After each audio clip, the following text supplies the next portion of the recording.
Halo semua, jadi kita ini akan membahas tentang biografi Ibu Kartini. Tapi sebelum itu, apa sih biografi itu? Biografi adalah teks yang mengisahkan kehidupan dan perjalanan seseorang. Biografi ditulis oleh orang lain yang mempelajari perjalanan hidup seorang tokoh. Habis gelap, terbitlah terang. Kalau membaca atau mendengar kalimat itu langsung teringat pahlawan siapa ya? Ya, benar banget, Raden Ajeng Kartini. Siapa sih yang gak tahu pahlawan nasional yang satu ini? Kartini adalah sosok wanita hebat yang memperjuangkan agar perempuan Indonesia memiliki kebebasan untuk menuntut ilmu dan memiliki kesetaraan dengan laki-laki loh.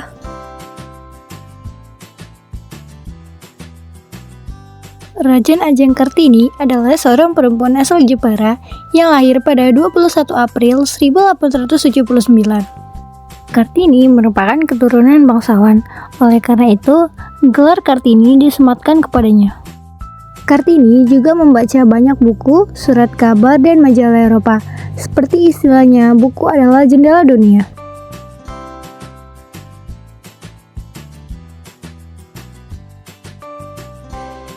Karena belajar bahasa Belanda, Kartini juga bisa membaca dan menulis bahasa Belanda. Selama pinggit, ia belajar sendiri membuat dan berkirim surat dengan teman-temannya dari Belanda. Salah satunya adalah Rosa Abendanom. Dari banyak buku surat kabar dan majalah yang ia baca, membuatnya berpikir untuk memajukan perempuan pribumi. Karena di masa itu, perempuan pribumi tertinggal jauh dan memiliki status sosial yang rendah. Menurutnya, perempuan pribumi harus mendapatkan kesetaraan, persamaan, dan kebebasan. Pada tahun 1903, Kartini menikah dengan Raden Adipati, yang merupakan Bupati Rembang saat itu. Karena menikah, gelar Raden Ajeng Kartini yang dimiliki Kartini berubah menjadi Raden Ayu. Meskipun sudah menjadi seorang istri, Kartini tetap ingin melanjutkan cita-citanya memperjuangkan kesetaraan perempuan.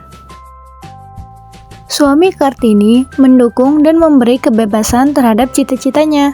Salah satu bentuk dukungannya adalah dengan mendirikan sekolah wanita di timur pintu gerbang perkantoran Rembang.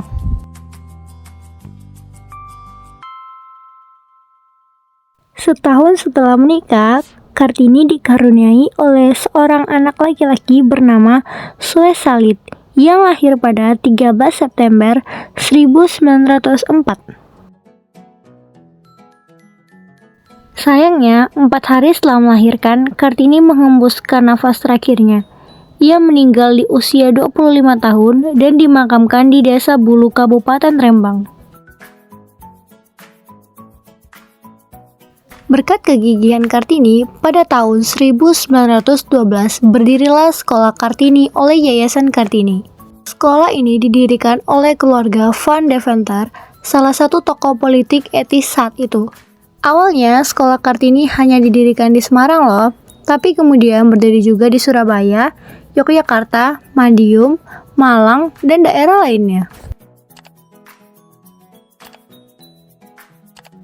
Setelah Raden Ajeng Kartini wafat, Menteri Kebudayaan, Agama, dan Kerajinan Hindia Belanda saat itu mengumpulkan dan membukukan surat-surat yang dikirim Kartini ke teman-temannya di Belanda.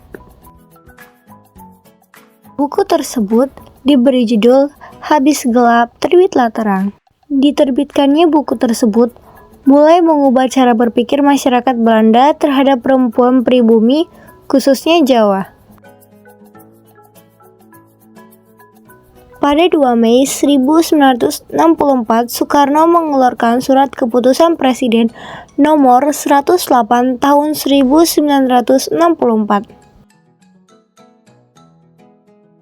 yang berisi ketetapan bahwa Kartini adalah pahlawan kemerdekaan nasional.